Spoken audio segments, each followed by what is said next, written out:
Yeah, that's good.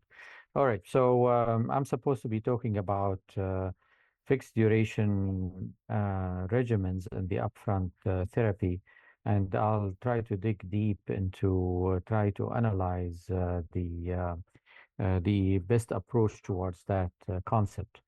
It's important to know two things. When we talk about fixed duration and the upfront therapy for CLL, the rationale behind it actually stems from two different dimensions. Dimension one, which people tend to forget, is actually a conceptual shift. What do I mean by that? Conceptual shift in terms of the approach that we take towards, if you, I mean, all of us who have been treating CLL over the last 10 years, we even internally, we can think of ourselves changing our minds from thinking of CLL as a chronic disease that needs chronic therapy and those patients needing some sort of a chronic care. That's with the initial introduction of the BTK inhibitor, where the goals were mostly disease control without eradication. But then the concept of fixed duration combination, when it kicked in, it brought back gradually the old concepts at the time of chemoimmunotherapy, which is achieving deep remissions, treatment-free interval, and MRD-driven biology. This kind of conceptual shift takes time, and not because the lack of the data. I think it's because of the ability to change people's minds. And we are talking about only within 15 years frame, the CLL has undergone three different conceptual shifts. From initially saying if the patient is fit, then you give a chemoimmunotherapy. If they are less fit, then you give continuous chemoimmunotherapy in the form of chlorambucil obinutuzumab or rituximab. Then in a continuous chronic therapy, now back again into fixed duration. So this conceptual shift is very important to keep in mind. But not that's not alone, though. There is a biological rationale for also the fixed duration. BTKIs and BCL2 inhibitors both work synergistically in eradication of the CLL cells. You add on the top of that anti-CD20 antibodies, which do excellent job in debulking and MRD clearance. So let's take the story first of all of the fixed duration, and let's see how the progression actually started and how we reached here. So initially, I would like to call it the German way.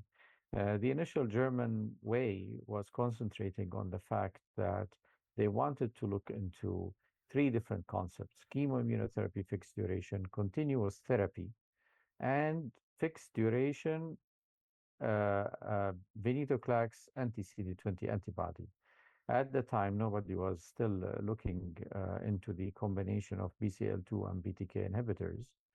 So there were two trials to know about, obviously. I'm sure that all of you know about them, the CLL13 and CLL14. CLL13 was mostly for young population. This is the Gaia trial. So this is young patients where P53 was excluded. So think about it as FCR eligible patients. Those patients were randomized between either chemoimmunotherapy, venetoclax, rituximab, venetoclax, obinutuzumab, both continuous for 12 months of venetoclax and time defined, sorry, for 12 months of venetoclax. And they compared, they added on the top an arm which was innovative at the time, which is the ibrutinib venetoclax obinutuzumab, a triplet. The CLL14, on the other hand, took patients who are older population and then randomized them between, and they allowed P53 in that population. They randomized them between either venetoclax or obinutuzumab time-limited therapy for a total of 12 cycles versus chlorambucil obinutuzumab. In that clinical trial, again on the left you see CLL13, and the mutated subtype you can see that there was no difference in the outcomes between the triplet, the Gazyva, venetoclax, ibrutinib, or the obinutuzumab, venetoclax. The lines looked over overlapping with each other. On the other hand, if you look at the CLL14, which is basically chemoimmunotherapy versus the venetoclax or obinutuzumab, you can see that both arms were better than the chemoimmunotherapy, although in the unmutated subtype, there was significant difference between both arms, even in the venetoclax obinutuzumab. So this is the unmutated data. On the left, you can see that in the unmutated subtype, there was a tendency again favoring the triplet over obinutuzumab Gazyva. So again, for the Germans, they took the model of uh, obinutuzumab as their, I wouldn't say standard of care, but a preferred regimen based on the data that I've shown.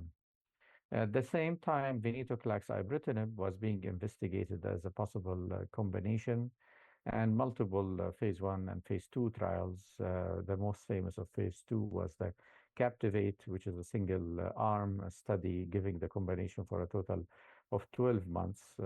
It took patients who are mostly younger, or the GLOW study, which was the first randomized clinical trial investigating the combination against the chlorambucil obinutuzumab, and it took mostly older population, and it allowed p53 to be included in the study.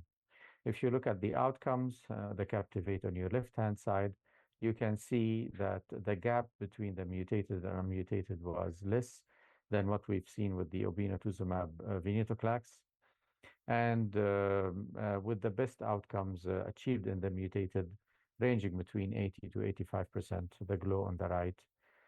You can see again mutated doing better than the unmutated, both of which are doing better than the chemoimmunotherapy.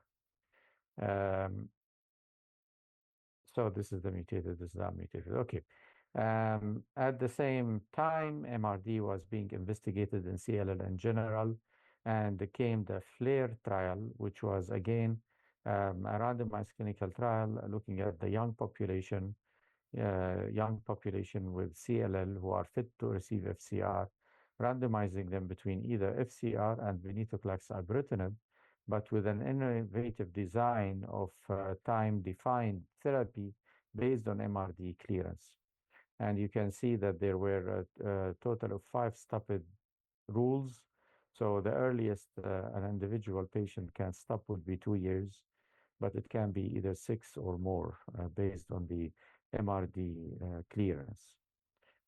You look at the outcome, there was, if we compare it trial to trial, that's not always a recommended thing, but if you compare it trial to trial, you can see that the progression-free survival curves in the unmutated, which is on your left-hand side, look better than what we've seen in the previous two trials, the Captivate and GLOW, and it's around 90% range with the IV combination.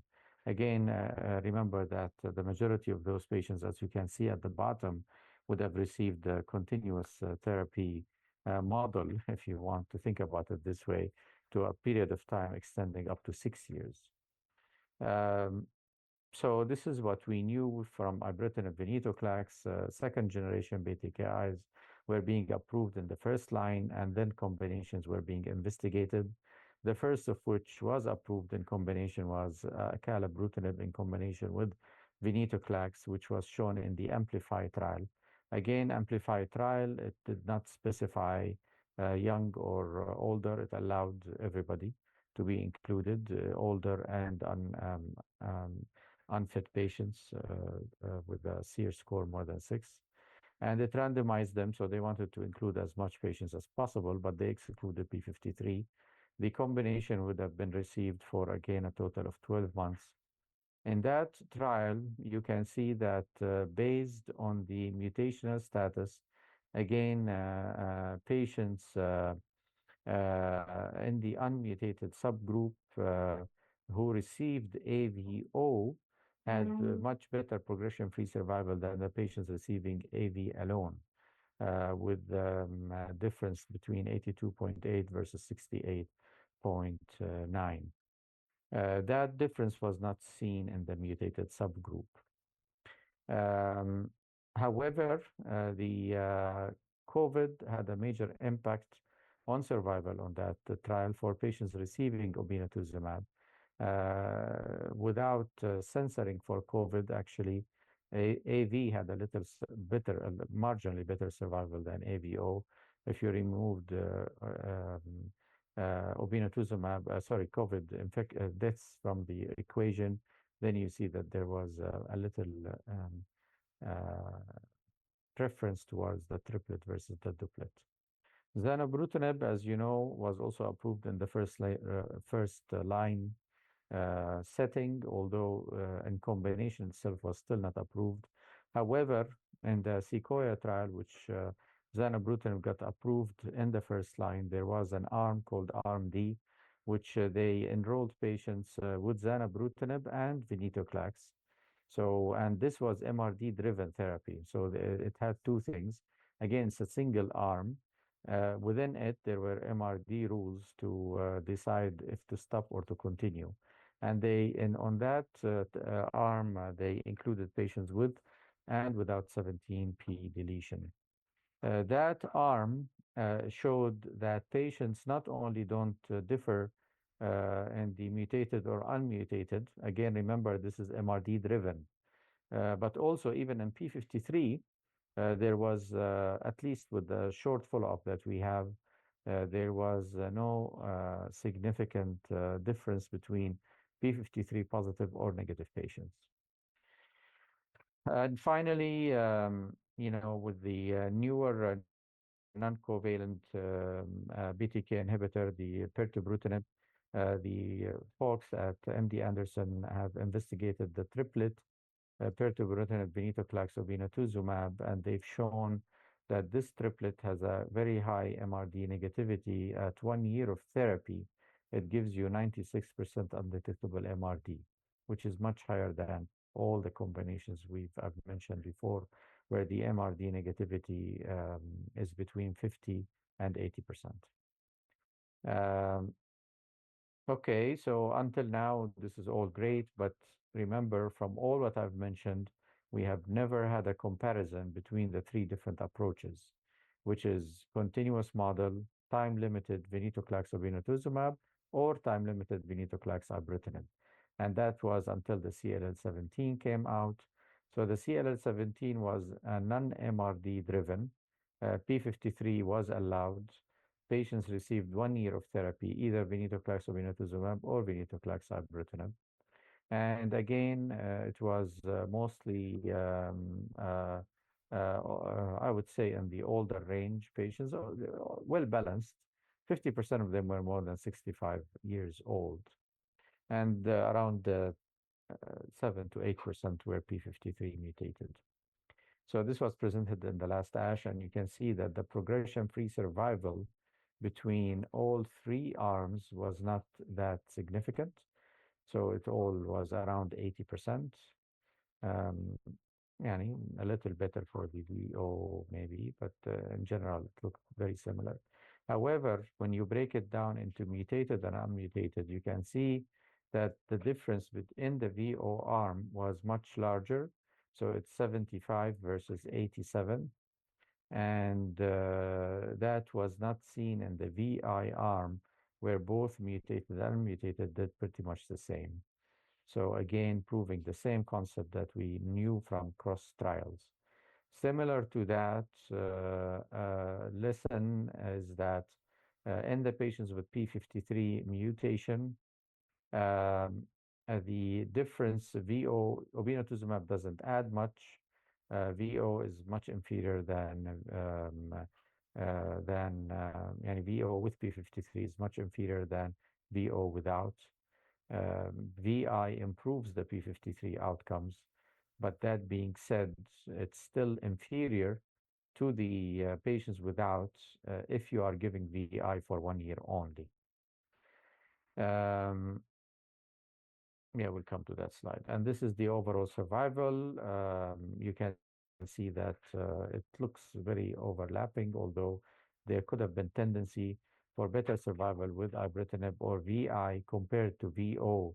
And most of the deaths on the VO would have been related to either COVID, which is the majority, and again emphasizing the impact obinutuzumab has on those patients.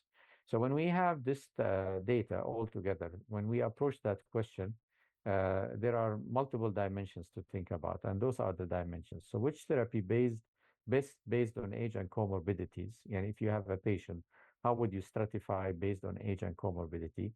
Which BTKI companion is the best? What's the duration? Is it 1 year, 2 years? What's the role of anti-CD20 antibody? Is there a role of MRD-guided therapy? And what is the role in the high-risk populations? So if you take the first question, which is patients based on age, and those are all the trials, you can see the percentage of patients who are above 65 years old were mostly represented in the CLL 14. 75% of the population were more than 65 years old. Although CLL 17 also included almost half of the patients, and the GLOW trial as well. Um, in all of those trials, there was no major difference when we talk about age stratification, but it seems that the fitness, it matters more than age. So in the CLL 17, if you break it down by fitness, and this is based on the CIRS score, so in fitness, you can see that patients who are unfit, if they receive continuous therapy model, they do the worse actually, against what we would have thought. And VI also, who are unfit, they wouldn't do as good as patients who are VO fit or unfit. So the VO fit and unfit, it seems that both tolerate therapy the same. Um, and if you look at the complication rates, and specifically we talk about grade 3 infections, deaths, and atrial fibrillation, you see that, again, whenever there's obinutuzumab, grade 3 infection goes higher. It reaches up to 25% of the patients will have a grade 3 infection. And obviously, with the newer generation BTK inhibitors, the rate of atrial fibrillation is less, but then again, with fixed duration, the rate of ibrutinib-containing regimen atrial fibrillation is always less than 10%. So what's the role of anti-CD20 antibody? We already covered that, but this is just to re-emphasize the point that in the obinutuzumab-containing regimens, MRD negativity is actually achieved higher. Obinutuzumab can bump up the MRD negativity by almost 20%. And also, this may translate in a marginal progression-free survival, but not always. And in all of those trials where obinutuzumab failed to show that progression-free survival improvement was mostly due to complications of infections. Um, uh, okay. Again, this is obinutuzumab containing arms. And this is the issue of COVID infections with the obinutuzumab. If you actually censor it in the CLL 17, you can see that then this is when you are able to show the improvement in the overall survival. So obinutuzumab seems to be important, specifically in the unmutated subtype, specifically if those patients are MRD positive. But then, on the other hand, it would increase infections and deaths, specifically respiratory related infections. In the last ASH, there was an important abstract in my view, which was presented, which looked into later introduction of obinutuzumab. So the approach of this was based on the amplified design.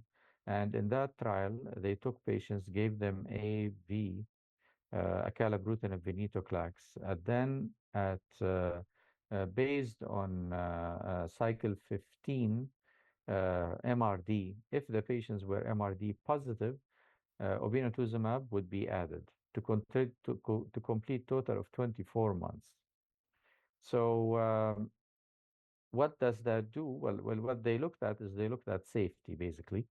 So they were looking at, first of all, treatment exposure, meaning how much of the patients were able to complete intended therapy. And you can see that patients with later introduction of AVO, obinutuzumab, so later introduction of obinutuzumab, you can see that the majority of them were able to complete the intended therapy. Almost 100% of them, so 93, completed the full 2 years. Versus patients who received obinutuzumab early, only three-quarters of them were able to complete the intended therapy. So meaning that patients would tolerate obinutuzumab much better later than tolerating it earlier. MRD negativity, however, would not differ. So if you leave obinutuzumab until later, you still can achieve similar MRD negativity rate. Again, they looked at the infections, and you can see that patients who had received later in the second year, their rate of infections is much less than patients who received Obino in the first year, but still continued having severe infections to the second year. So you can see the difference between both. So okay, what is the best BTKI companion? Well, again, between all different combinations, either acala containing, ibrutinib containing, or zanubrutinib containing, it seems that the progression-free survival does not differ as much, neither in the mutated or unmutated subtype. They all hover around the same numbers. What's the best duration of therapy? Well, this is the summary that my take on it. 1 year of BIN-O would be sufficient for older patients, lower disease burden, or patients who achieved undetectable MRD. However, 2 years design of a BTKI venetoclax would be needed to achieve MRD negativity, specifically in high-risk population, like unmutated patients with P53 aberrancy, and patients who have bulky disease who will need to eradicate the disease from the lymph nodes, and they probably will need an anti-CD20 antibody with that. So what is the role of MRD-guided therapy? Again, back to the FLAIR. In the FLAIR, in the arm of ibrutinib venetoclax, which again, we already talked about the outcomes of that. In that arm, there was a preference of mutated versus unmutated in the outcomes in terms of progression-free survival compared to FCR. What I care about is the MRD negativity here. So in that trial, in the last ASH, they presented an abstract regarding MRD response and the duration of AV therapy. So why is that important? It just tells you here, shows you that patients who have unmutated disease by the second year of therapy, uh, the almost the majority of them achieved the MRD negativity. Extending therapy beyond the second year only improved the MRD negativity from 80% to 90%. But the majority of the benefit was actually in the first 2 years of therapy. In the unmutated, where the MRD negativity rate is much less important, those patients took them longer to achieve MRD negativity. And those were the conclusions of the authors of that abstract, where their recommendations was Dr. Peter Hellman said that, and that's what they currently recommend in the UK. Good risk disease, mutated, 12 months, fixed duration, obinutuzumab, venetoclax would be sufficient therapy. Standard risk would be, or on my view, venetoclax BTK inhibitor would be the same outcome, I would say. Standard risk, which is the unmutated, then you will need the 2 years of therapy, between 2 to 3 years, based on your MRD negativity. Finally, the high-risk population and the CLL17, back to it. If you look at the P53 outcomes, you can see that, again, it was inferior for the VO, so that shouldn't be an option. You can consider VI, although there is a difference between VI P53 mutated and wild type. of around 10% of progression-free survival at 3 years. However, if you go back to the Sequoia Arm D, as we mentioned before, in that trial, that difference, at least at 2 years and 3 years, was still not detected. So it seems that maybe a stronger BTKI inhibitor for those patient population would be warranted, plus longer therapy directed by MRD negativity, as was based One on the minute, Dr. Sequoia trial. Absi. 1 minute, I'm almost done. And then this was also the recommendation of the NCCN. So how I put it all together, I would say again, patients who are younger, if I would recommend time-limited therapy for all of them. If they have high-risk cardiovascular disease, then you probably want a safer drug. If they are mutated, then I would give 1 year. If they are unmutated, then you would extend to the second year and consider adding obinutuzumab later if the patient is still MRD positive. Patients who are older, then venetoclax obinutuzumab would be recommended for those patients, and especially if they are unfit. And in that patient population, this is, I would say, the most difficult, especially if they are higher risk, because if they progress, then they're most likely you're going to go to a BTK inhibitor. And 17p deletion, I would say if you have a young patient, I would treat that patient with a fixed duration zanubrutinib venetoclax containing regimen for a total of 2 years and would stop if the patient achieves MRD negativity. That's my last slide. Thank you very much.